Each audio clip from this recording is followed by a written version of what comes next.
Very good morning बच्चों। आज हम हिंदी ग्रामर में काल पढ़ेंगे।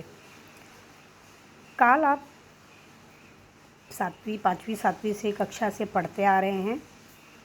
काल के भेद, काल को किस तरह पहचाना जाता है, इन सारी बातों का आपको पूर्व जानकारी है। आज एक बार फिर काल के विषय में हम विस्तारित जानकारी प्राप्त करेंगे। काल का बच्चों जिक्र आते हैं, आप सभी इस बात का अनुमान लगा लेते हैं कि यह वाक्य किस प्रकार का होगा। इसके भेदों को आप पहचान लेते हैं कि ये भूतकाल है, वर्तमान काल है, भविष्य काल है। परंतु बच्चों इन तीनों भेदों के अतिरिक्त ही उपभेद भी होते हैं, जिसके बारे में आज हम जानकारी प्राप्त करेंगे। चलते हैं बच्चों, काल के उपभेद के बारे में जानकारी प्राप्त करते हैं। सबसे पहले हम काल की परिभाषा देखते हैं।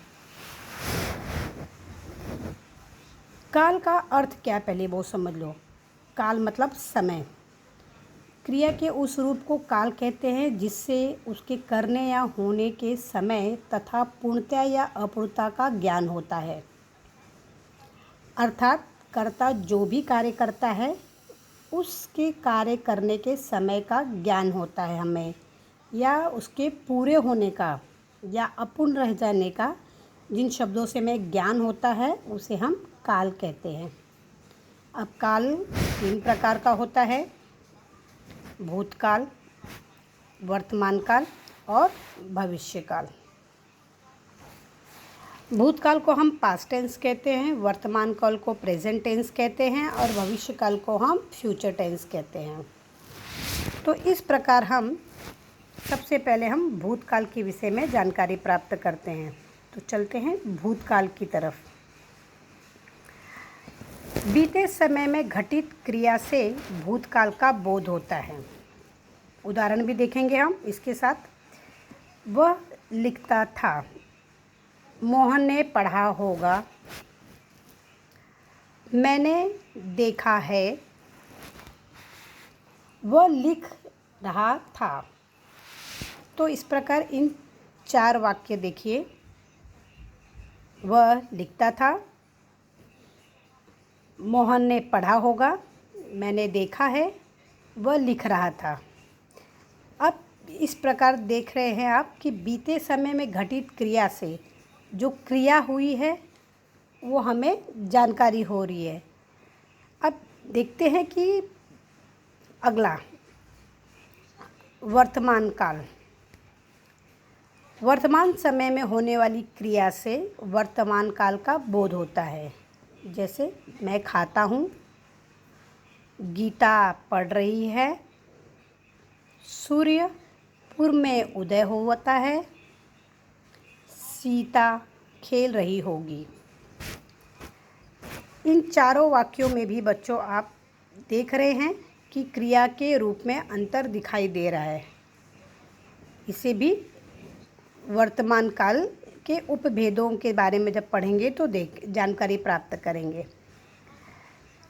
तीसरा भेद है भविष्य काल। इसमें भविष्य में किसी काम के होने का बोध होता है या ज्ञान होता है या जानकारी प्राप्त होता है। जैसे तुम कल पढ़ोगे, शायद वह कल आएगा, वह आए तो मैं जाऊं, तुम पढ़ोगे तो पास हो जाओगे। इस प्रकार भी चारों वाक्यों में भी लिखी हुई क्रिया के रूप में आपको पर्याप्त अंतर दिखाई दे रहा है। इस प्रकार का परिवर्तन क्यों होता है? क्यों हम क्रिया को भिन्न भिन्न रूपों में देखते हैं?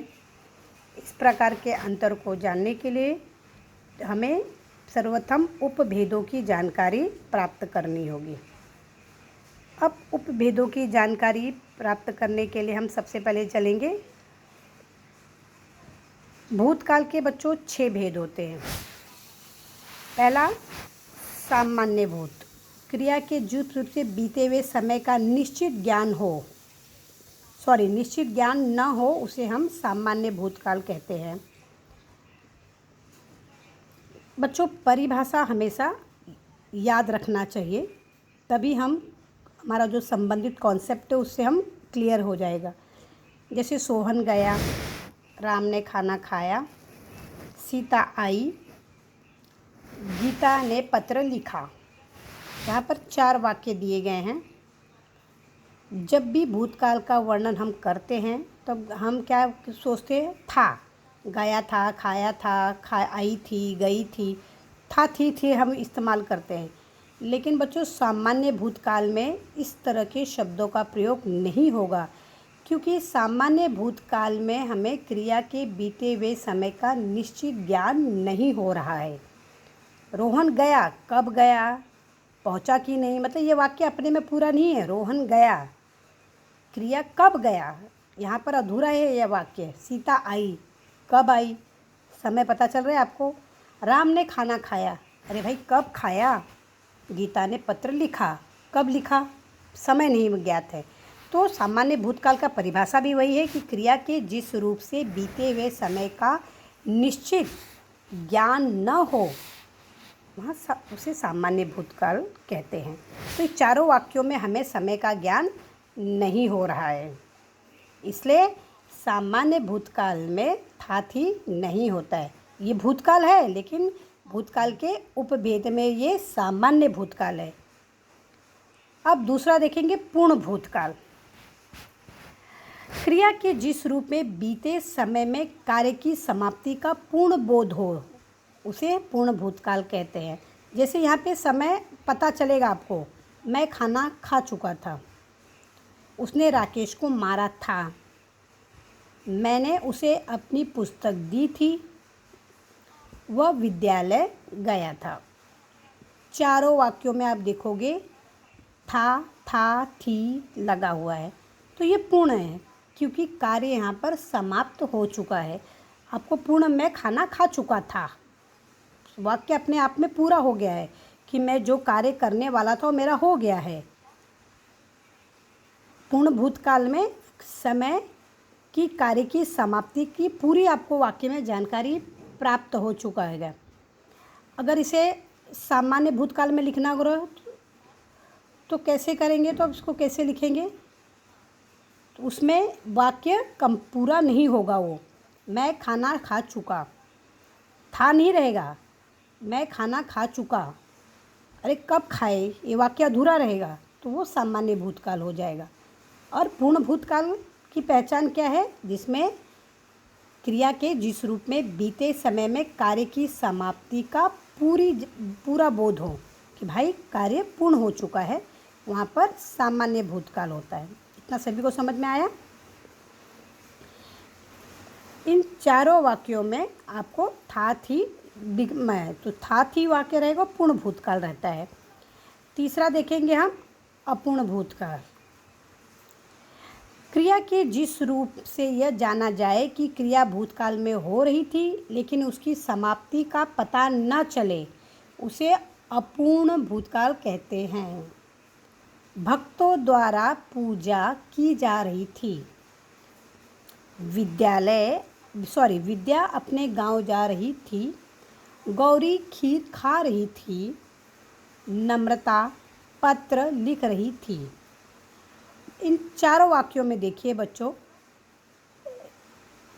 क्रिया के जिस रूप से यह जाना जाए कि क्रिया भूतकाल में हो रही थी लेकिन क्या समाप्त हो गया है, इस बात की जानकारी हो रही है आपको? इस वाक्य देखने के बाद आपको कहीं से लग रहा है कि वाक्य पूरा है? हमें ये मालूम पड़ रहा है कि क्रिया शुरू हुई थी लेकिन उसकी समाप्ति का हमें बोध नहीं हो रहा है। ये इसका परिभाषा भी देखिए अपूर्ण भूतकाल का, कि क्रिया के जिस रूप से हमें यह पता चले, यह जाना जाए कि क्रिया भूतकाल में हो रही थी, क्रिया तो शुरू हुई लेकिन उसकी समाप्ति का आपको पता ही नहीं चल रहा है, तो वहाँ पर बच्चों अपूर्ण भूतकाल। भक्तों द्वारा पूजा की जा रही थी, भक्तों ने मिलकर पूजा किया, पूजा चल रही थी, तो क्या वो पूजा तो ख़त्म हुई होगी, लेकिन क्या इस वाक्य द्वारा आपको पता चल रहा है कि पूजा ख़त्म हुई है? आपको यही पता चल रहा है कि क्रिया हो रही थी, उसकी समाप्ति का बिल्कुल भी यहाँ पर कोई ऐसा शब्द नहीं है जो ये आपको बताए कि क्रिया समाप्त हो चुकी थी। विद्या अपने गांव जा रही थी। अब गांव जा रही थी, पहुंची कि नहीं पहुंची ये नहीं पता चल रहा है। गौरी खीर खा रही थी। भैया गौरी की खीर ख़त्म हुई कि अभी तो खा ही रही है? समय का पता चल रहा है? नहीं। नम्रता पत्र लिख रही थी। उसने काम शुरू किया था, क्रिया उसकी शुरू हुई थी पत्र लिखने का, लेकिन वो ख़त्म हुआ कि नहीं वो पता नहीं चल रहा है। तो जिस वाक्य से आपको क्रिया की होने का समय नहीं पता चल रहा है, क्रिया ख़त्म हुई उसकी समाप्ति का पता नहीं चले, तो उसे ही बच्चों अपूर्ण भूतकाल कहते हैं। सभी को समझ में आया बच्चों? यहाँ पर चारों वाक्यों में हमें क्रिया की समाप्ति का बोध नहीं हो रहा है, क्रिया लगातार चली रही है। तो ये जो चारों वाक्य हैं अपूर्ण भूतकाल की है। अगला है आसन्न भूतकाल। चौथा प्रकार, क्रिया के जिस रूप से क्रिया के व्यापार का समय आसन्न मतलब निकट ही समझा जाए उसे आसन्न भूत कहते हैं। अंकुर बिहार से लौटा है। ये क्रिया भूतकाल की है, लेकिन अंकुर बिहार से लौटा है मतलब क्रिया जस्ट अभी अभी समाप्त ही हो रही है। मैं खाना खा चुका हूँ। मेरा मित्र मेरे घर आया है, जस्ट अभी आया ही है वो। किसान ने खेत में हल चला लिया है। क्रिया हुई है उसकी, बस अभी अभी है। तो क्रिया के जिस रूप से क्रिया के व्यापार का समय का मतलब समय की निकटता मतलब क्रिया समाप्ति का समझ में आए वहाँ पर। अगला है पांचवा, संदिग्ध भूतकाल। संदिग्ध मतलब डाउट करना। जैसे क्रिया के जिस रूप से बीते हुए समय में कार्य के पूर्ण होने या न होने में संदेह होता है, उसे संदिग्ध भूत कहते हैं। मतलब